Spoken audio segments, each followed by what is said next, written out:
it down to? What? Yes.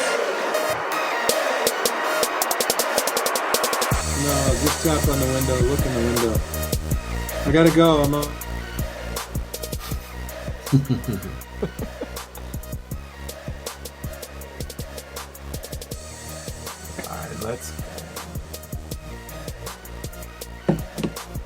All right, what's up, guys? How are you doing? This is the Hoof Live podcast, or the Hoof Live show, however you want to do it. I am your host, Sterling. We got Anthony, and Eric is back with us. But before you guys even say a word tonight, let me introduce you, okay, to the man, the myth, the legend, Bills left tackle for 9 seasons, okay, Mr. John Fina. Let me tell you this as well. The man only had 6 holding penalties in his entire career. Only 6. Wow. Is that only right? 6. Because I tell people that all the time. I say, how many penalties do you think I had holding? And they're like 10, 20, 30. And I'm like, it's below 10. But I never counted them. So thanks for doing that.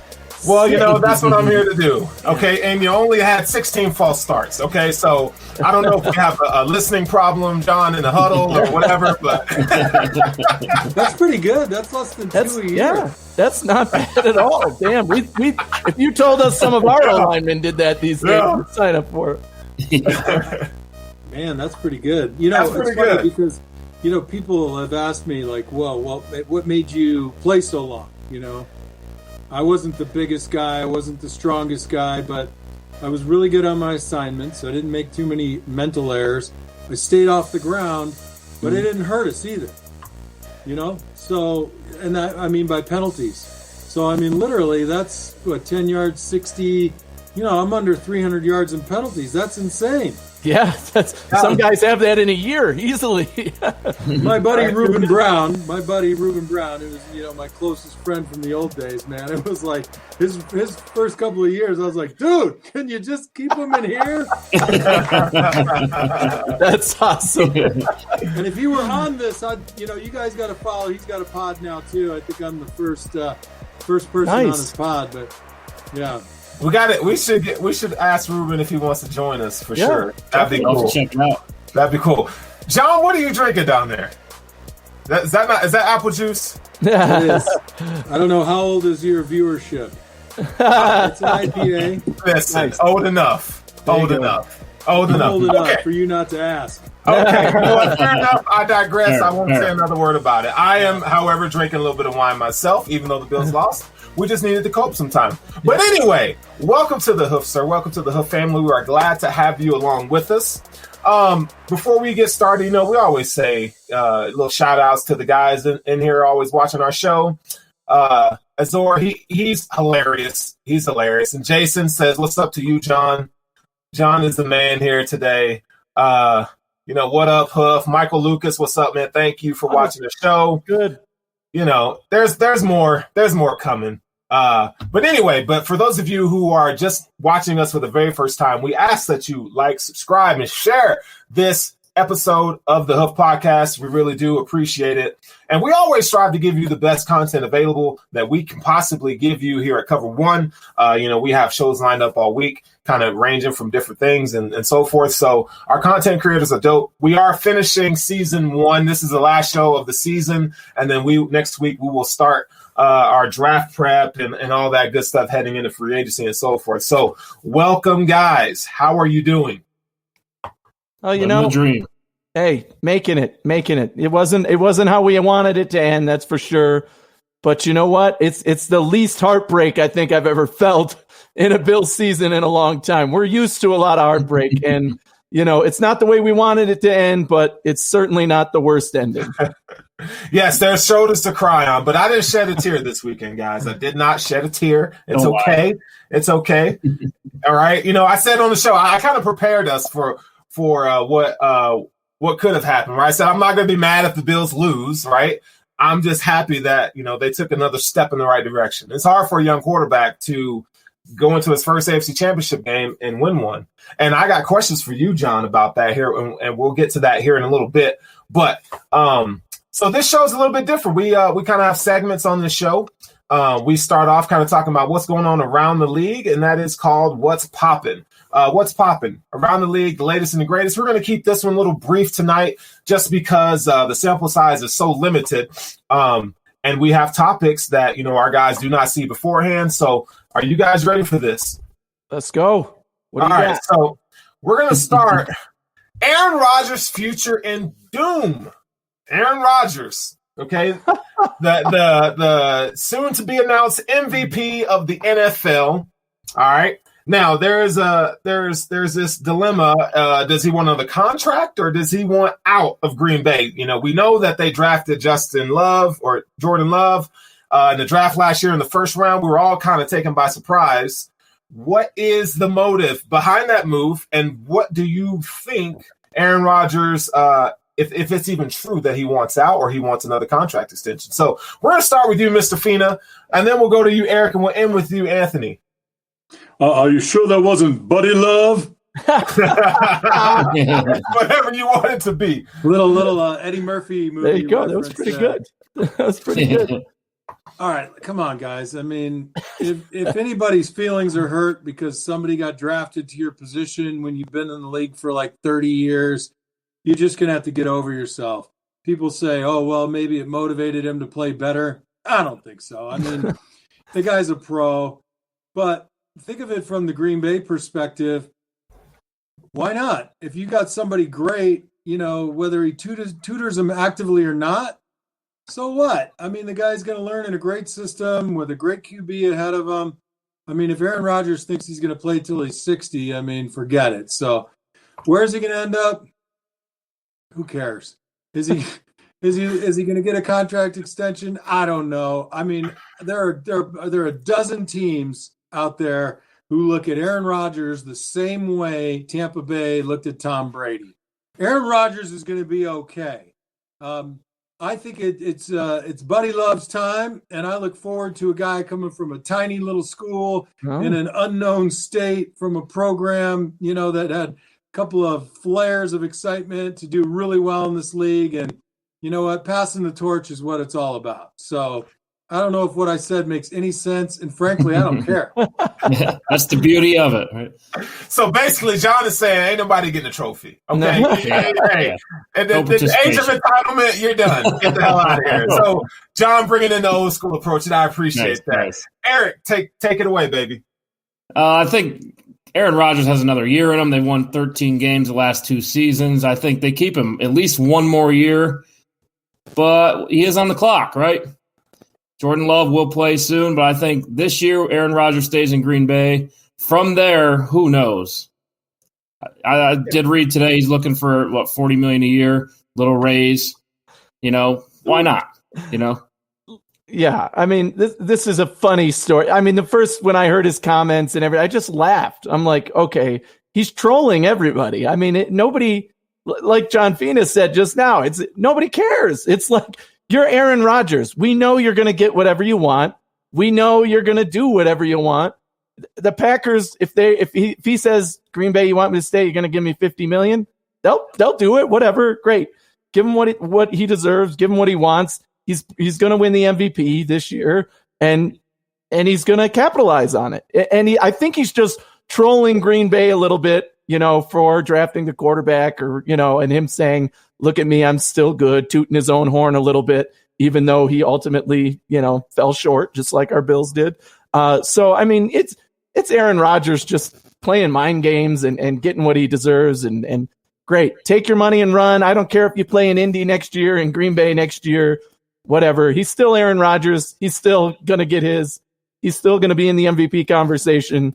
But we'll see. Who knows? Maybe Green Bay moves on and goes with Love. I don't see that happening. I'm sure he just stays there, and maybe they front him some more of his money that in his guaranteed contract. I don't know, but I doubt he goes anywhere.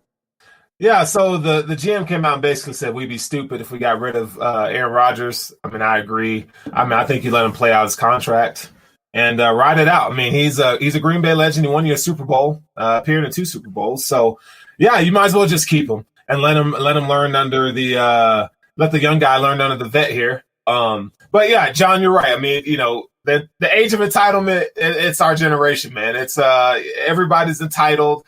to what they think they own and what they think they need to have and so forth. So we're seeing that in the NFL, not necessarily with Aaron Rodgers, but there's a lot of other cases with guys, younger guys thinking that, they're entitled and it's my position and you can't bring nobody else in and all this kind of stuff. So it's something to be seen. This is the NFL, as you guys know, things change in a matter of 24 hours, right? Mm-hmm. Things could change. So it's something that we will monitor moving forward, but I think it's pretty interesting. Aaron Rodgers will be he will be the MVP. Let's be real here.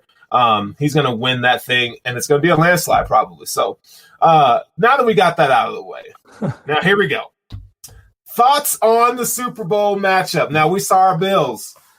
They got slaughtered. Okay, let's call it what it is. Okay, there is no making this sound better than it is. We got destroyed in that game. Look, we got out-coached and so forth, but we're going to save that for a little bit later in the show. Let's talk about this Super Bowl matchup. Let's get it out the way. Okay, we got to at least pay its respect to get it out of the way. We got Tom Brady, 43-year-old quarterback, facing the Patrick Mahomes, who's supposed to be the next great NFL quarterback. John, starting with you. Anthony, we'll go with you next. Eric, will finish with you here. What are your thoughts on this Super Bowl matchup? Who do you think is going to win? I think it really matters about the Kansas City offensive line. They're banged up, and that's going to matter. You've got some pretty interesting guys that play defense on the defensive front for Tampa Bay. Not the least of which is Jason Pierre-Paul. So I think that really is truly the deal. If they're not healthy up front in Kansas City offensively, I think Tampa Bay wins. Yeah. Okay. Yeah, losing a Pro Bowl tackle is a pretty rough start when you're heading into the last game of the season, the championship game. It's a tough loss for Kansas City, but for me personally, there's just no way in hell I'm rooting for Tom Brady. I just hope Kansas City beats the crap out of him. You didn't ask me who I was rooting for. Yeah, that's true. I think that's true. But I still think Kansas City's offense can get it done versus Tampa Bay's defense. We saw firsthand what those weapons can do. Kelsey and Hill alone can tear you apart. But so can Tom Brady if he's on. He certainly wasn't on in the last game, but we know that he can turn it on when the lights are up. So we'll see what happens. But I know that I wouldn't mind if Kansas City, threw some punches at Tom Brady like they did our Buffalo Bills. So let's hope they put a beat down on him. But it's going to be – I don't even know if I'm going to be excited watching this game, because I'm disappointed the Bills aren't there. But also just I don't want to root for either one of these teams. Eric, what do you got? I think you can be excited that the Patriots aren't in the Super Bowl. Mm-hmm. Right? And Pat Mahomes is fun to watch. You cannot disagree there.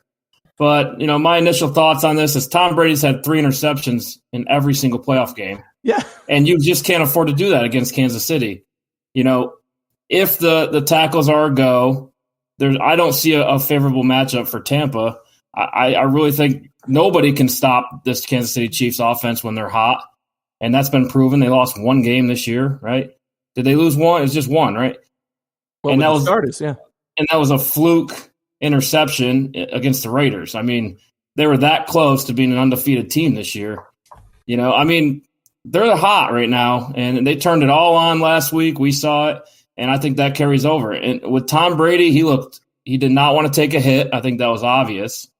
Every single time they got a free rusher, especially a 43, right? Yeah, who wants to get hit? Right. But those picks were bad picks. Yeah, can we all agree on that? Oh yeah. Yeah. Who's gonna remember the picks when they got the W? Really? Exactly. Nobody's talking about it. Who's gonna care? It's probably Tom Brady's worst postseason ever, and he's in the Super Bowl, right? It's crazy. I will tell you City's experience, though.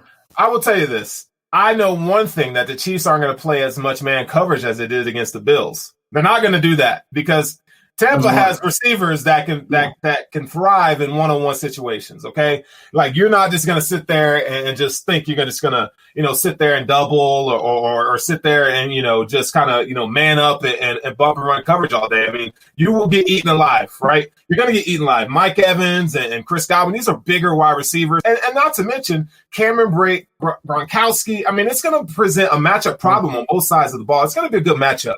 Is Antonio Brown going to be back, or is he out? They said it depends on how he's feeling. It depends on how he's feeling during the day, right? He might go crazy. Exactly. I mean, we don't know. There was an article. Yeah, there was an article today that said Brown and Le'Veon Bell will both be able to play in this game, which is interesting because they were on the Steelers team together. Now they're facing each other as kind of secondary scrubs, if you will, on the teams that made the Super Bowl. They were both signed. One of them midseason after being cut, one of them off the street after all the issues he's had. Certainly not where people thought these two would be maybe 3 years ago, right? So interesting matchups there for sure. John, do you have a TikTok account? You don't have a TikTok, right? He doesn't have a TikTok, folks.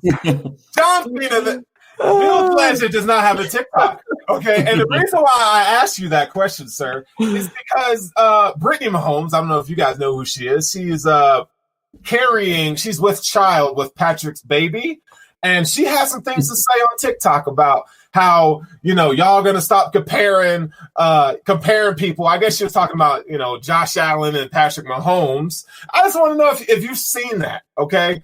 Obviously you did it, and that's okay because you don't have TikTok. But you guys, TikTok. You don't have a TikTok. Eric, you don't have a TikTok. I don't have a TikTok. I guess it's just me and the viewers here that probably see Brittany Mahomes posts about comparing Josh Allen, Patrick Mahomes. Now I want to get this. This is kind of off the cuff. I want to get this from the NFL veteran here. Okay, look, and a can of air comes out. That's exactly what someone that doesn't have TikTok would do. Blow the air. Just blow it out. Blow it out, baby. We saw, these two quarterbacks match up, and there's two schools of thoughts. There's one where you say Patrick Mahomes is in another level by itself, right? And then you have to look at the context of what Josh Allen's dealing with and what he's working with. John, the prospects of Josh Allen even being in the same stratosphere as Patrick Mahomes in the future, what do you think about that? What is your perception of where Josh Allen could be versus where the media thinks he is right now? Your TikTok connection cut out for a second there, but I think what you asked me is can Josh Allen get better? And is that the question? Does he have room to grow? Yeah. Do you think there'll be a time where we can put those two in the same sentence as far as ability and what they're able to do? And you can be honest. You don't have, don't feel afraid to hurt feelings if you have to. I don't think they're that far apart right now. Look, if you want to talk about this last game a little bit, I mean, they went man to man on us, and whether we expected it or not, we required that our wide receivers beat the coverages. And, of course, I didn't watch the film and watch all 3 or 4 guys out in routes at all times, but, I'm not that person that says that guy over there, way over there was open, but really the primary, primary reads are on this side. So whether that guy's open or not doesn't matter. So, I think the wide receivers needed to win more against Kansas City, but I don't think that's a reflection on Josh Allen. I certainly don't hold anybody in contempt for it. They played better than we did. We didn't adjust well enough, and we didn't win enough individual battles. But I think that Josh Allen as a talent, I think he's there. I mean, we'll put a couple more pieces in place for him, and we play a little bit better defense. We have a couple of key defensive players, get a couple of different stops, and the composition of the game changes. But these are all theoreticals, right? Right. He's already shown an ability to grow from season to season. Exactly. That is very impressive. So with the right changes or the right, wrinkles to the offense, yes. The answer is yes. Okay. Anthony, go for it. Yeah, I mean, I agree with everything Fina just said. I mean, it's tough to say that. What if we could put Josh Allen on the Chiefs with Tyreek Hill and Travis Kelce? Then we'd be having this same conversation. Is Mahomes with the Bills receiver equal to Allen with the guys that he had? They were the difference makers on the field. Don't get me wrong. Mahomes outplayed Allen too in this game, but the difference was what we saw on the field. And this isn't the last time these guys are going to meet. These teams are going to meet, right? We're going to have to find a way to beat the Chiefs to get further. If we ever want to see the Super Bowl, you have to beat the Chiefs no matter what. Even next season. Let's just beat the team that's on the schedule next first. Yes, exactly. Exactly. Yeah. And that's what we did. I mean, we look at the teams that were in front of us this year. Back in the AFC Championship game. Well, no, we play the Chiefs. We play the Chiefs in the regular season next year, so we will see this matchup again. Under a rock. Maybe I should crawl back under my rock. Spoken like a true NFL vet, one game at a time. Yeah. Like, we look at it from a fan's perspective, as you know, and you know, we don't care about week to week because we ain't got to be in the meeting rooms. Well, I think Coach McDermott's press conference today was amazing. If you didn't get a chance to see his end of year press conference, I highly recommend you go back and watch the whole thing. And one of the snips that he said, you know, somebody asked him a question about adding speed to the roster or something like that. And his response was just absolute gold. And it was true to every word of it. I mean, you could tell he was just speaking truth. It was, you know, you can't, if you think that this roster is that close to a Super Bowl and that's all you need to do to get to a Super Bowl, you're dead wrong. You need to start from scratch. You're building a whole new team. You're building everything together. It's a whole new start next year. Like, you can't just say, oh, we're going to be here next year and that's it. And I totally understand that mentality. There's a lot we have to change, but certainly their mindset now has to be how do we end up taking the next step next year? If we're in the same situation next year, how do we get past the Chiefs? Because they've proven they're going to be there time and time again. Eric? Yeah, and John, I think you can speak on this. Like, how much, like, there's a lot of film out there of what, you know, schemes the Bills defense has been doing and the offense. So you have to, like, change that every single year. You have to try something new every single year, right? Do you agree with that, John? To a point? Yeah, I mean, you know, if you add different players in different situation, it gives you the ability to change coverages, to put more pressure on the quarterback. So it does give you a little bit more breadth in what you can do. You know, look, I am not a guy who's going to sit here and tell you, you know, who's good and who's bad in the front seven. It's not my job. I like them all. I want them all to win. They seem like great guys. Same. But personnel changes happen, and you know, Bean and McDermott have shown that they make good key decisions. I mean, they did from last year to this year. And guess what, guys? I mean, we swept the AFC East. We made it to the championship game. Yeah. Hell of a you know how many regrets I have? Yeah. Yeah. Same. Yeah. I'm happy to be here. That's what I've been saying all week with the championship game. Got to experience 2, you know, playoff wins and a 13-win season. That's so huge for me being a younger Bills fan, you know. Look, Sterling, I think you'd agree with me on this point. I don't know about those two jabronis. Go for it. We can sit here and theorize on the free agent market and the draft all we want. Right now, we could build a team with our magic 8 ball and win the whole damn thing next year. But again, we don't get to make those decisions. But every Bills fan and every member of the Bills Mafia gets to rest assured that we at least for the first time have consistency in control that we can trust. Yeah. That are going to make good decisions. Yes. Right? They give us a chance to win and compete. Love it. I know, and I love that approach, and I think it's important for all of us to kind of look. It's okay to relish the moment, right? We didn't get it done, and that's okay. But again, think about where you've been and where you're going and where you are at right now. And as a Bills fan, you have to be excited. Like there is nothing cooler than to be able to say, you know, Like from a team that hasn't been there in 25 years, 25, 27 years, since you've been around. Yeah. Right? And that's not to say you're old. I'm just saying, man. You were there. You were there. You were there. And you look good, by the way. You were there. Yeah, thinning a little bit, but look good, man. I'm telling you, Fina came to watch a game with us. It was the Cardinals game. He was here in Denver watching it with us while we were still able to gather at the Packers bar, although in limited capacity. And, you think offensive linemen who played that long ago, man, you are the picturesque of health. I don't know what it is you do if you're like on some crazy diet or whatever, but I'm like, God, yeah, that's part of it right there. I'm telling you. But wow, yeah, to have the health you do after playing as long as you did in the NFL, man, more power to you. All of my secrets are revealed on my TikTok. Yeah. Yes.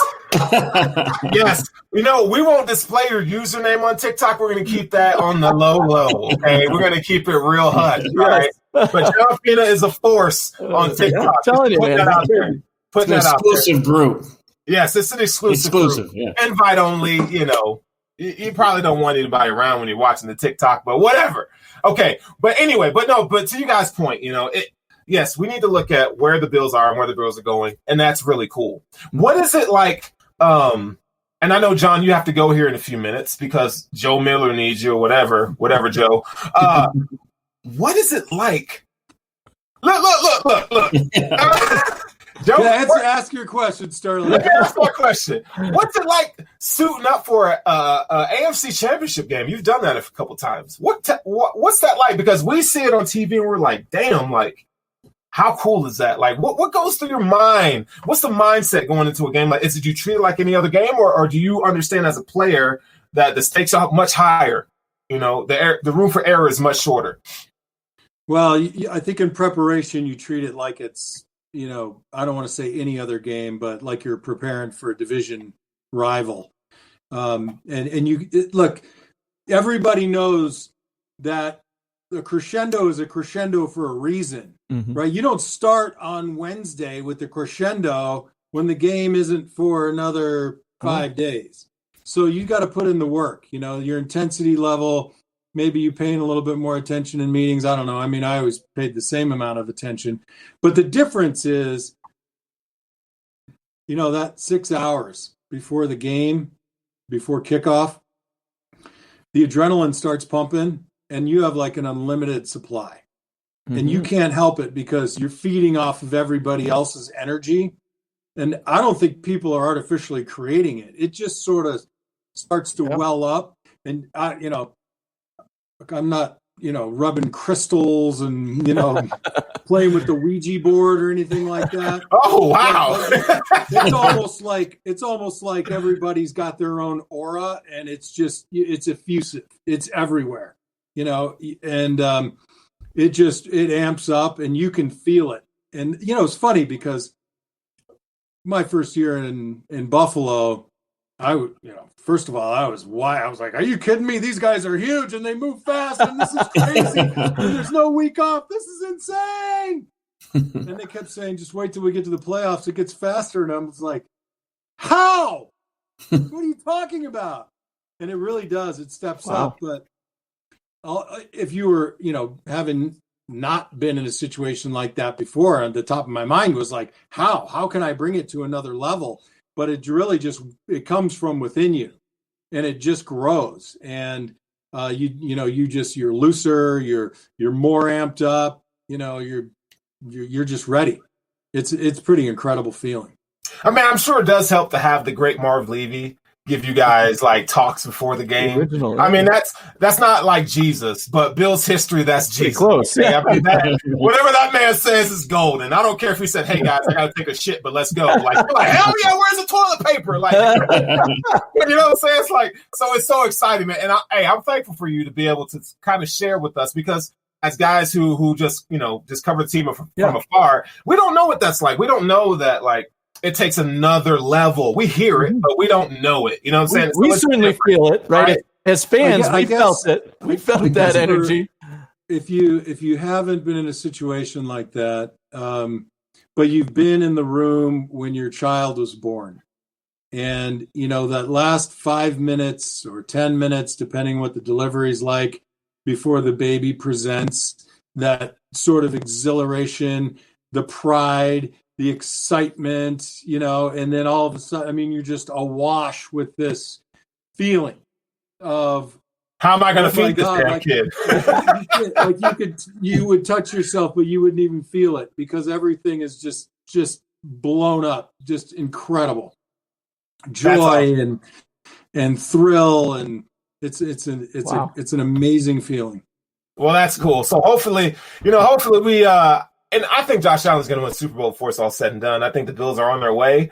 But listen, it's exciting. It's exciting, right? I'm looking forward to that feeling that he just described, having a kid in a few days here. Any day now, my kid could be arriving, first. So I'm looking forward to that feeling. I'll join that club of knowing what that feels like then.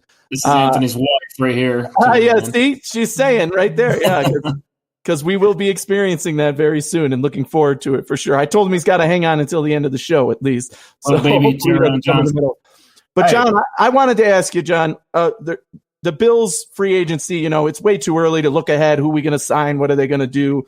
But I did want to ask you about the idea of continuity on the line, right? Because our offensive linemen, that's our biggest position of guys that are free agents right now. Our starting line, both our guards, they have some consistency at right tackle now, or left tackle. So can you speak to us about what consistency means? Is it important? We've seen McBean be able to, pace together an offensive line. Look what they did with Darrell Williams. He's going to probably get big money, whether it's staying with the Bills or going elsewhere now, but they signed him for nothing. They could continue doing this, but how long can they gel like that? It seems like something has to be made on that line to solidify it and get that consistency. But are we right in thinking that way?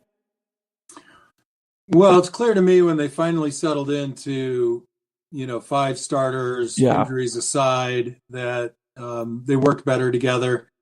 Morse is a great communicator. He makes great calls. It's clear they don't have a lot of mental mistakes, and that starts in the middle with Morse. And you're right. Williams played great football. Yeah. Dawkins played really well. It'd be nice, right, to keep everybody together,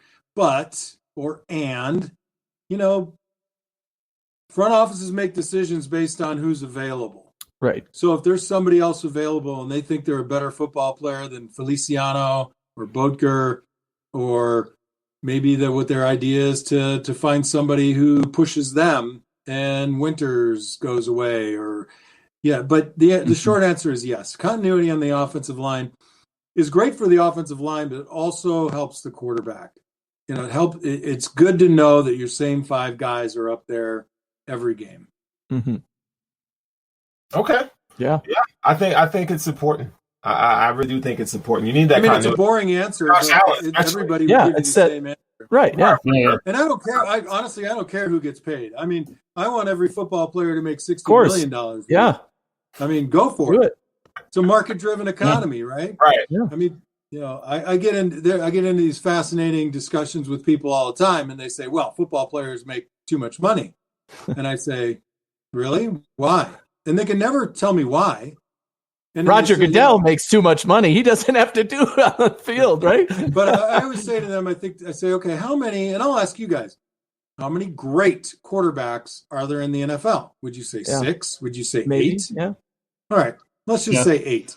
Yeah. How many American men are walking around between the age of 21 and 35?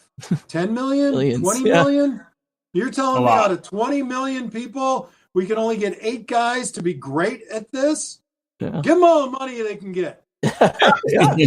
Hey, pay that man. Yeah. Pay that man. I don't make any qualms about no, but how some much people do. players make. That's not my job. It's, like I said, it's an entertainment business, and we put money and making them rich. So you can't if you watch it, you can't complain about it. You know what the nice you make thing what is, the market's willing to pay, right? Yeah, you're right. But you know what the nice thing is now for you guys and for me, right? When I played, you could only look at me and my teammates through the prism of a newspaper or a radio interview. Mm-hmm.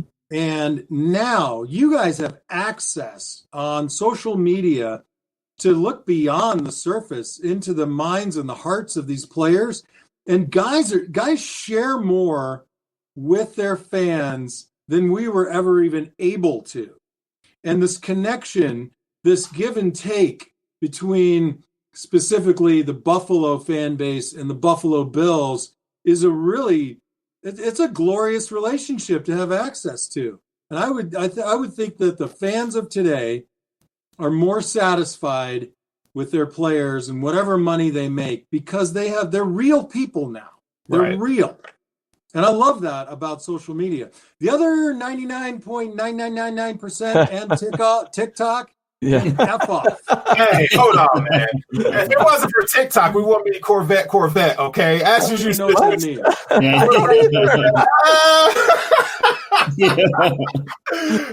So again, John's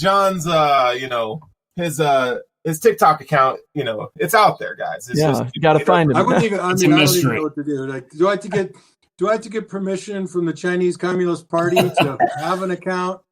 Like, that's a good place to start. Yes. I don't know. Do I have to pledge allegiance to Xi Jinping or something? I have no idea. You might. Hey, look, listen. I don't know. I mean, I might have a TikTok account that I don't use. I just watch from afar, but I don't know. But you do. I'm sure you sign over. I'm sure you sign over more information than you think when you sign up for something like that. I signed up for this. Yeah, that's right. Yeah.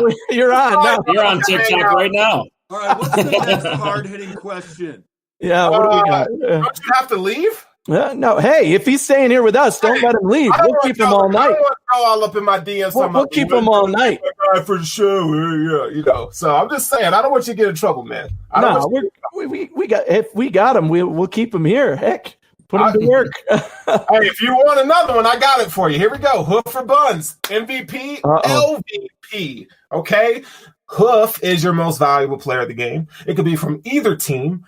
And then you could do a least valuable player of the game from either team. Okay. Eric, we're going to start with you. Mr. Fina, we're going to go with you next. And Anthony, we'll end with you.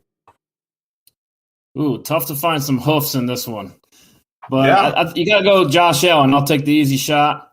I mean, we saw some of the film, some of the All-22. Not a lot of receivers were open, right? Had to get creative. But Josh Allen still made plays for his team. Some of the plays he made were just unbelievable. Running backwards, throwing the underneath route to Cole Beasley.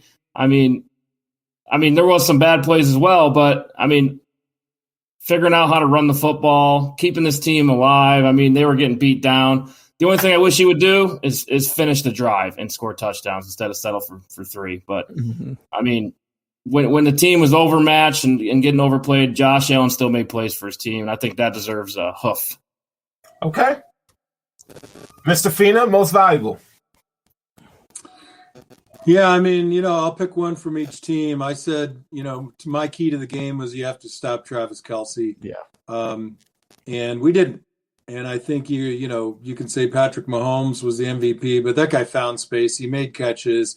And I think he really was the one that opened it up for Tyreek Hill. Mm-hmm. They both killed us. They can share it, but Kelce would be the Chiefs' MVP. For the Bills, man, I don't know. It's hard. Like, how do you choose an MVP in a loss? What a dubious honor. Just go with it. Just go with it tonight. Justin, really off the top of my head. I always give it to a guy that plays hurt.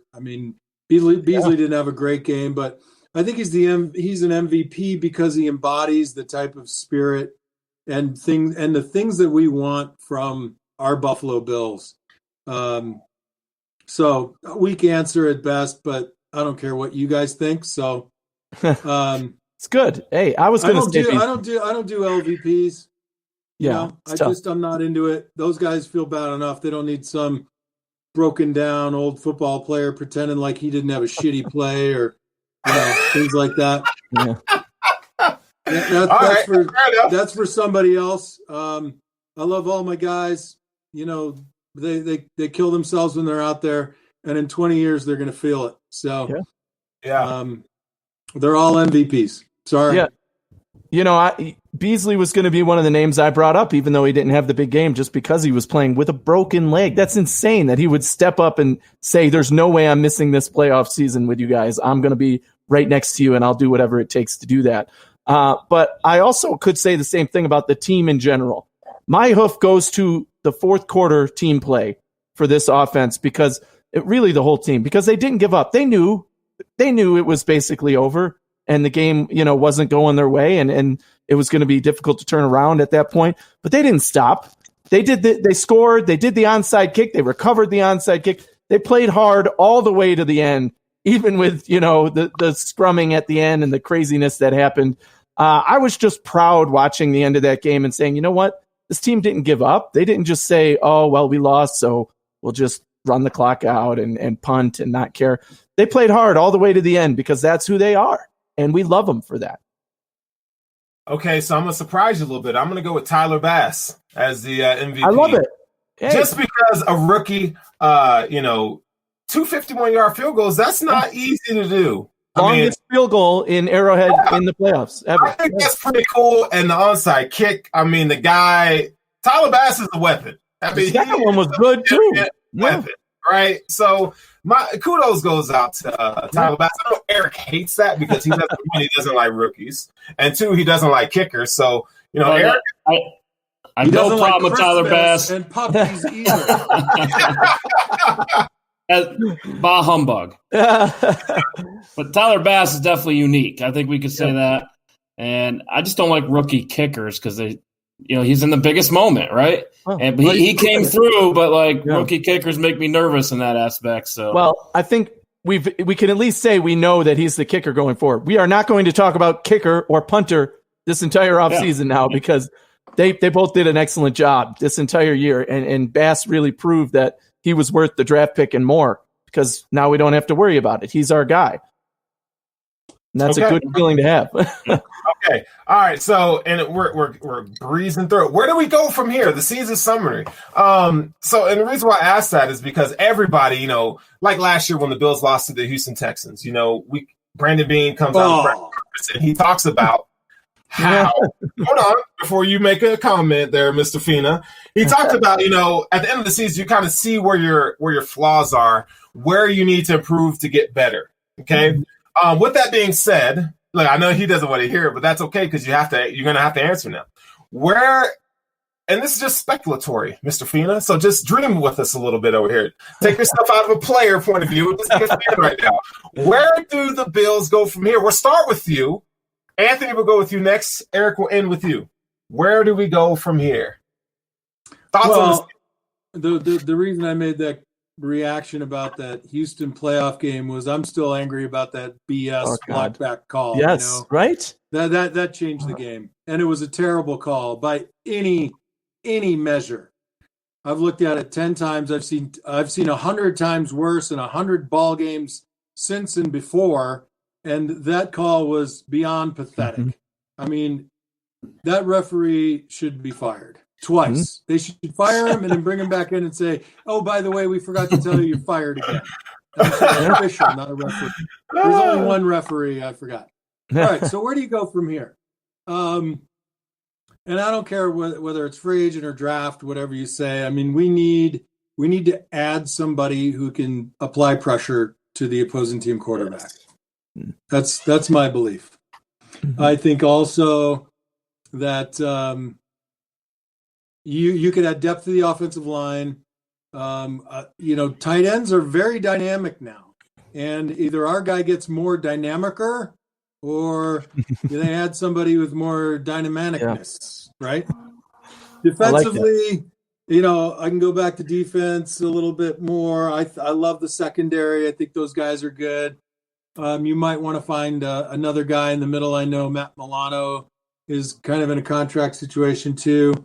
So, they'll have to look at that position. But I don't feel like there's a lot to do. Even if they signed everybody back, people get better, people get healthy. They're going to add 4 to 5 people in free agency somewhere. And I think those people addressing those areas would be good. Okay, so we have a super chat here from AK Cash. Whoever that is, he is bringing the cash money to the show tonight. Mr. John Fina, he has a statement for you. I'll read it just in case if you can't read. JF, about 25 years ago, I was about 10 years old, and you came and hung out after the game and tailgate with our family and friends in the RV lot. Great memory, and always wanted to say thanks for that. How freaking cool is that, Mr. Fina? The floor is yours. Yeah, so there's a reason that I started hanging out with fans after the games in the lot. It's because the lines of traffic to get out of the stadium were horrible.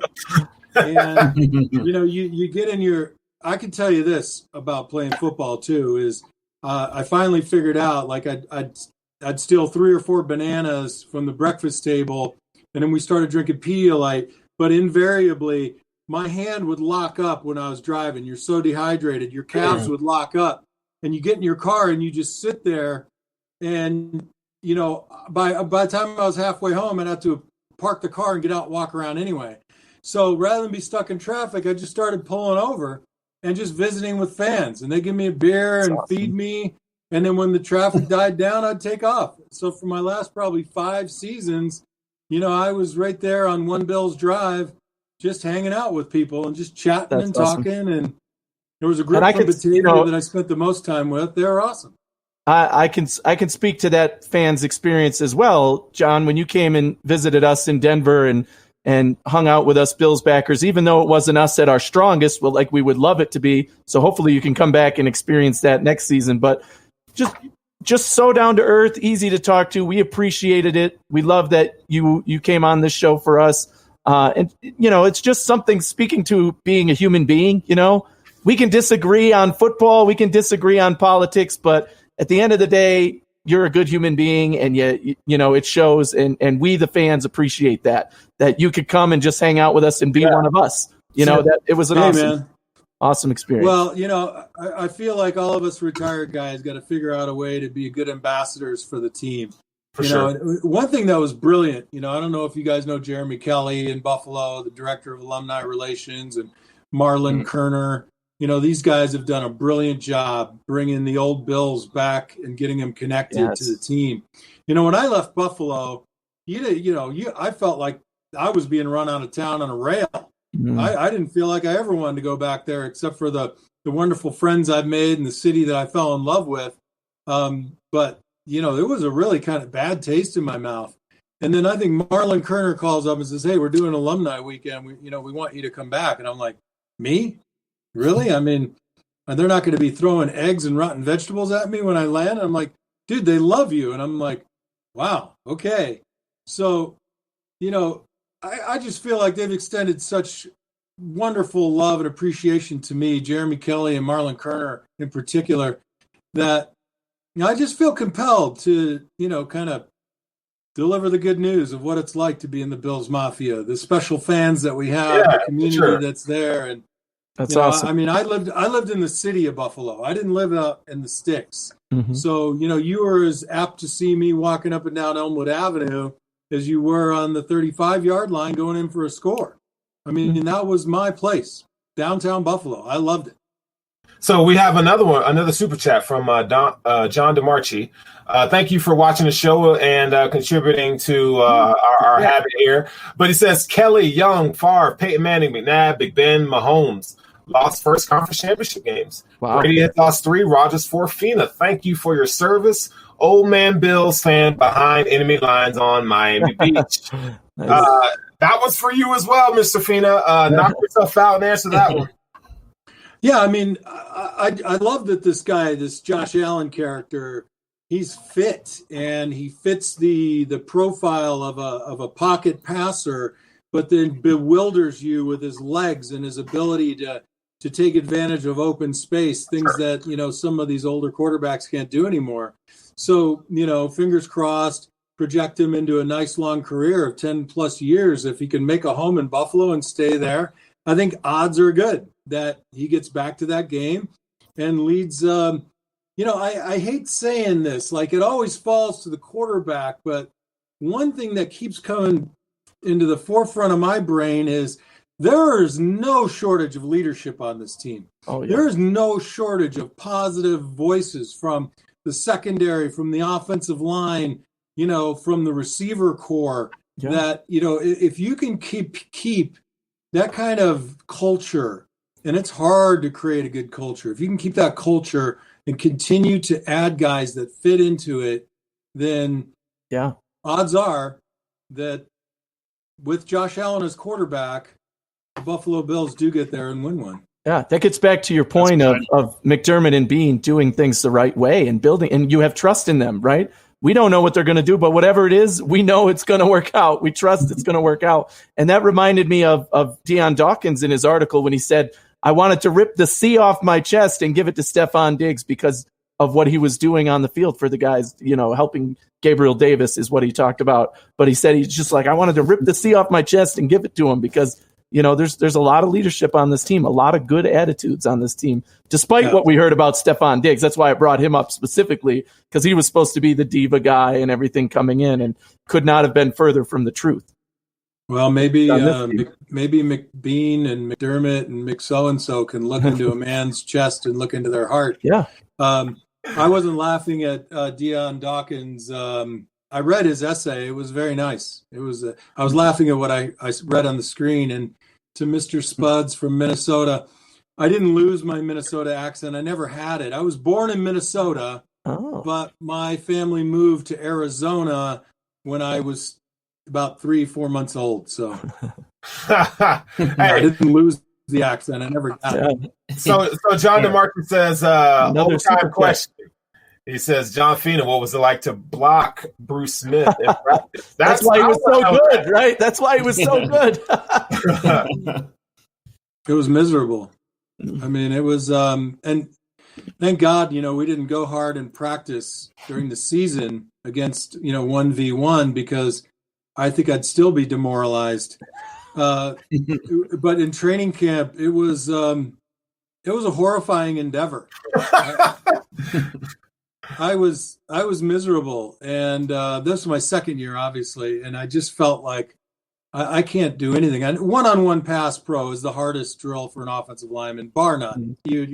It's designed for you to lose.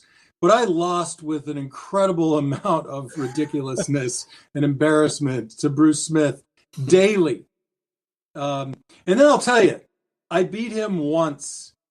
The first time I beat him, I wanted to take a victory lap. I was like, I'm the best. Oh my God, I was a hero in my own mind, and I was like dreaming about it, replaying it in my mind, just like that Geico commercial with the guy singing on the motorcycle from Minnesota, and then snaps back to reality. They're like, you got another one against him. I'm like, what?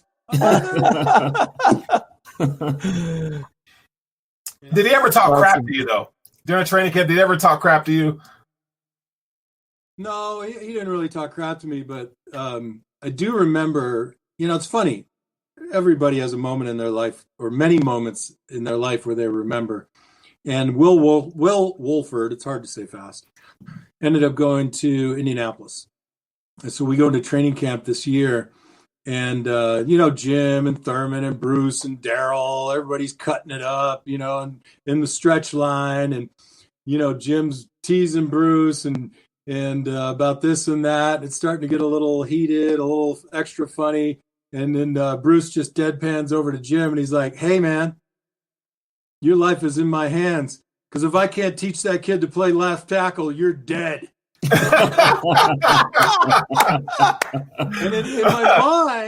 in my mind, I was like, I'm that bad, and holy crap, I have the franchise in my hands. Yeah.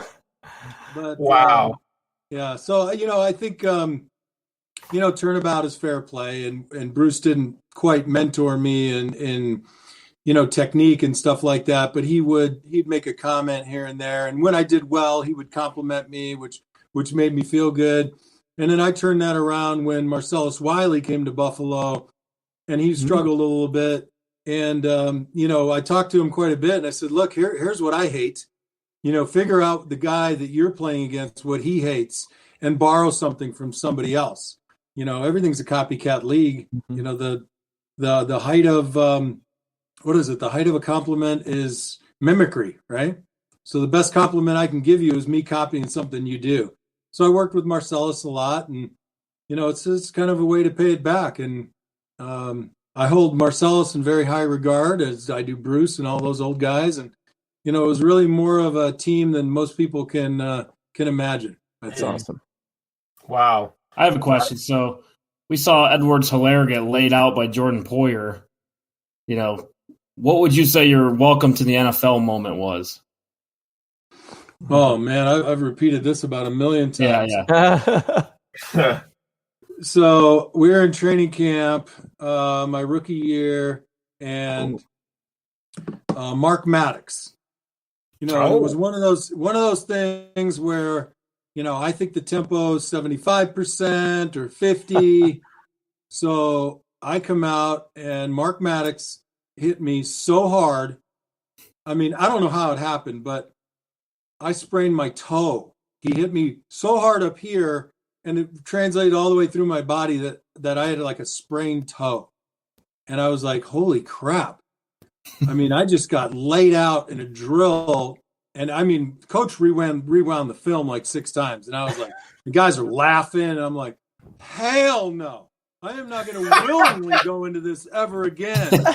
I'm going to be ready, man. And I told Mark about that the last time. Mark Maddox hosted a group out in Phoenix, does great things for charity. You should look him up. Super great guy. And I said to him, man, I just thought you hated me. And, and he's like, dude, I was hurt the year before. I was fighting for my life to get a job. It had nothing to do with you. And it dawned on me. I was like, wow. You had to play 100%. Yeah. I mean, here I was placing my anxieties and my issues on him, but really what he was doing was he's fighting for a paycheck, man. Wow. That's crazy. He lit me up. And then the venerable, awesome, one of the coolest guys, Sam Gash. I'm covering punts as a rookie because I was pretty fast for a big guy. And Sam Gash was on the return team for the Patriots, and he came and got up under my chin, and I almost fell over. And all I remember, Sam Gash, I mean, if you don't know him, you never heard his voice, coolest guy. He just grabs onto me right on the shoulder pads, right in my chest, and says, "It's cool, dude. Just hold on. You'll be all right."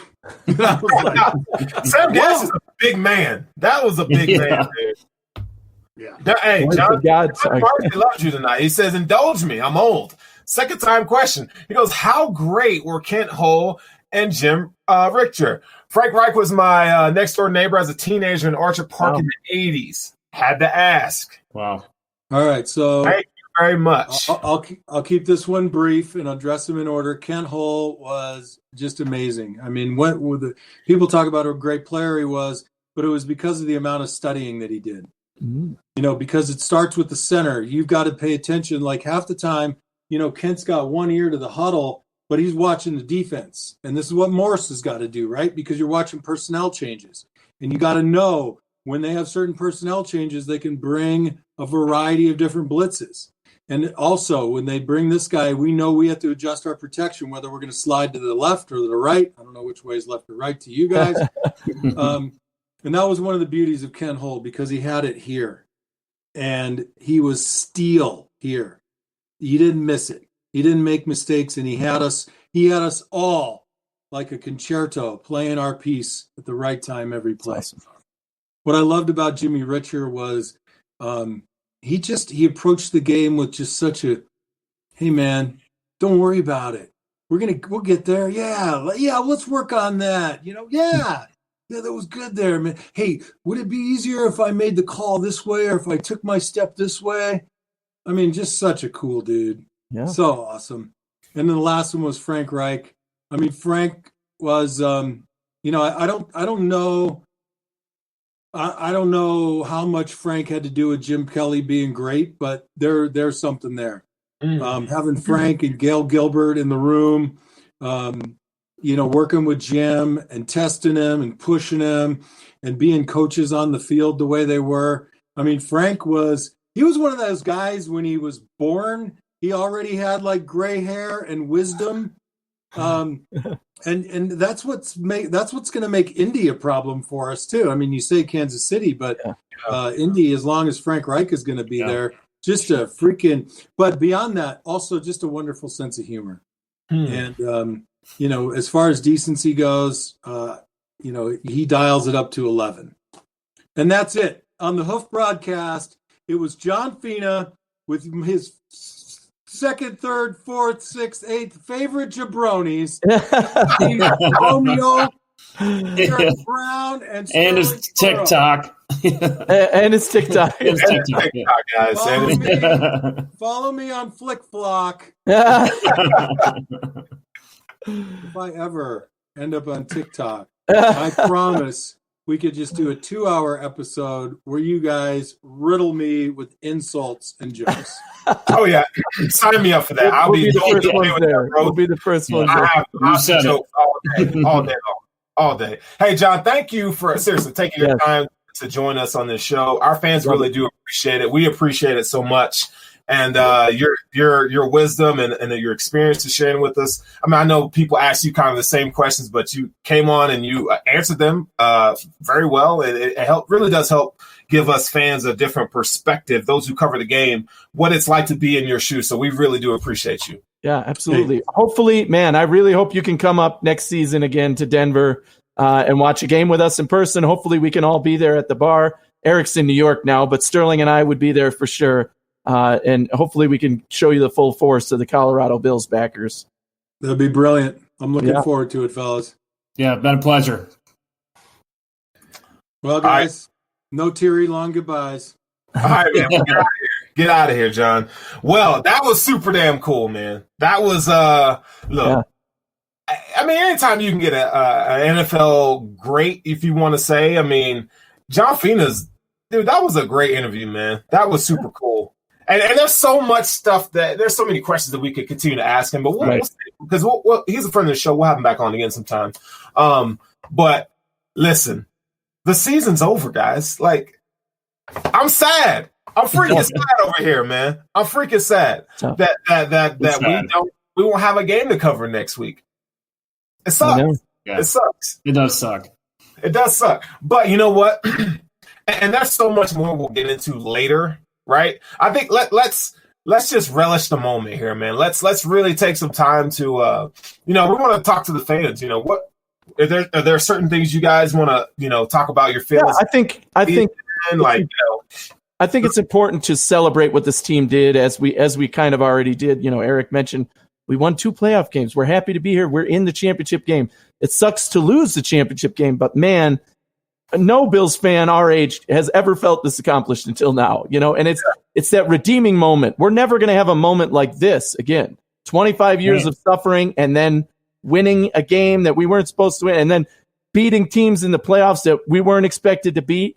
And, it was just an amazing feeling. I think the hardest thing for me is knowing that this team was special. I said it since the moment before the season started. Everything about this team was special, and we loved it. And I'm not saying next year's team won't be special, because it is. Allen, Diggs, a lot of these guys are going to be exactly back right where they are and leading us just like they are now. But, regardless of the offseason, teams change. There's a ton of free agents on this team. We don't know who's going to stay and going to go. The team's going to look different next year. And just the way this team felt in my heart meant something. It just felt totally different. We really believed in these guys.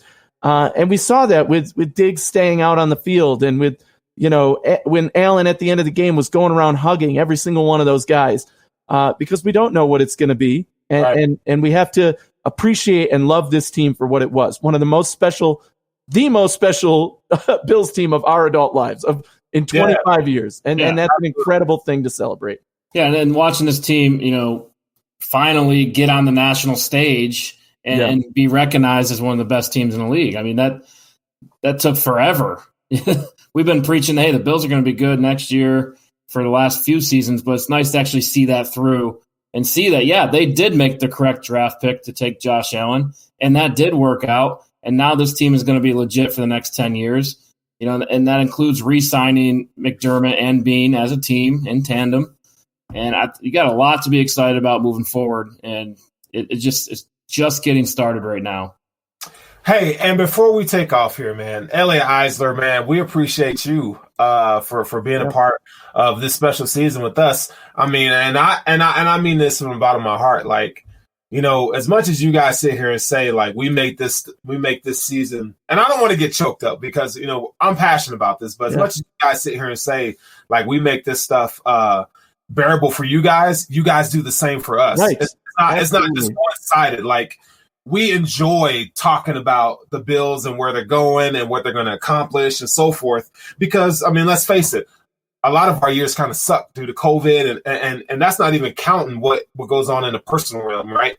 And so, you know, thank you guys for tuning in and listening to us babble and argue and laugh and cry and do all that kind of stuff and enjoy the high highs and the low lows and so forth, man. Without you guys, none of this would be possible. There will be no Cover One. There would be none of that stuff. So, man, thank you for tuning in, taking your time out on a Tuesday night, listen to our podcast on Friday mornings. Man, we appreciate it, seriously, from the bottom of our hearts. I think that's definitely the second side of this, right? How much fun we have had this season. It's a lot of work to do these shows, but we love it. And it's the highlight of my week every week. You know, even my wife, as you all know, she's in the chat. She listens every week. It's something we look forward to. And we're going to continue to give you content throughout the off season. So don't worry, we're not going anywhere. We're going to adjust the schedule a little bit maybe, but I reflect what Sterling said. I cannot thank all of you guys who tune in, who listen to the show, who watch it on YouTube afterwards, who have interacted with us on Twitter and on Facebook, everywhere. Like, thank you all. Thank you all. It's been an amazing experience for all of us. We're going to continue to do what we can to try and bring you our knowledge and entertainment and everything else that we do. But we couldn't do it without you guys. And me personally, want to thank Sterling and Eric as well. I'm just the fun guy who comes and gives the knowledge. Sterling does a lot of the work for this Tuesday show. Eric does a lot of the work for the Friday podcast. I'm just here to do what I can. So Anthony brings the energy. Right? I couldn't make it happen without you two guys either. And all of the guys at Cover One for bringing us aboard and believing in us and giving us the platform to just be ourselves and do what we do. Again, it's just been an absolutely special, unforgettable season. It's going to be hard to top next year. Real quick. For the task. The most fun game for you this season. Ooh. And you put it in the chat. The most fun game? The most fun game for me, I'll start the Seattle game. The Bills just whooped ass the whole time. So fun. That was the most fun I had all season watching the Bills. Pittsburgh for me. I mean, just the Corvette whoop Juju's ass. That to me was just fantastic. Man. New England. I'm going to go New England. The second New England game especially, but just beating New England. I mean, just that feeling. It was the hey, you're the little old man now, buddy. So, and none of that talk about we can't beat that team anymore. No, we're not even talking about you in the offseason. We don't care about you. And I don't think we can say anything without talking about the Baltimore game with the pick six. Oh, man. Play of the year, without a doubt. I mean, that was just unbelievable. Yeah, and it's cool to see the Bills now on a national stage and people kind of giving them a little bit of credit, too. It's been cool, man. But we're going to be back every week next. I mean, we're not going anywhere. We're just shifting our focus. Now, we were talking about, the games and so forth. Now we're going to move our attention to the draft and free agency. So you're going to see, this is where content creators – look, you either rise to the top or you go down. If you don't have good content, people ain't gonna want to watch you. So we are going to do our best. And I've already been I don't ever stop working on the draft. I'm constantly working on the draft throughout the season. From the scouting academy and so forth. Even before I was even in school, Eric and I, we were always looking at prospects. You had your own scouting academy, right? Yeah, right. So you're going to start seeing that here in the coming weeks. But be sure to tune in on our Friday podcast. We do. We're going to cover some more of that kind of stuff too. But yeah, we're going to be here every week. So make sure you guys tune in. And if you have questions that you want us to address during the show, by all means follow us on Twitter. You see our Twitter handles here. I'm Forward Sterling. That's at Anthony Romeo NY and at eBrown Hoof. So be sure to send us DM us your questions or put it on our timeline, and we will be sure to answer those. But we will be back next Tuesday night at 9 p.m. We don't know who we're going to have on, but we're going to be having guests. We're going to try to have guests all the time. That's just kind of how we kind of kick it in the off season. It's more of a laid back approach, but we're definitely going to get into some of the nitty gritty and kind of things that are more thought provoking to get you guys thinking about what could happen, what we think is not going to happen, and so forth. So it'll be, if you're a Bills fan that gets into the off season, which is my favorite time of the year, by all means, you're going to want to stay tuned with us. So yes, sir. Do you guys have any closing remarks? No, Anthony did all the credits for us, so we're good. Yeah, that's right. I mean, again, yeah, Cover One, man, everybody at Cover One, Eric Turner bringing us over, all the guys for just being there for us during the season, again, believing in us. We loved it, and we're going to continue to bring that energy on this show and to this network because it really is like a family for us. It's an awesome thing to be a part of. Absolutely, yeah, 300%. We're gonna be here. We're gonna be here riding out with you guys every step of the way. So, man, thank you for like and subscribe to our show.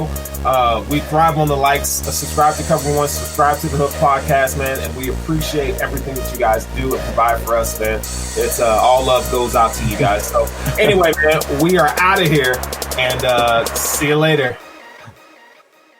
Go Bills. Bills.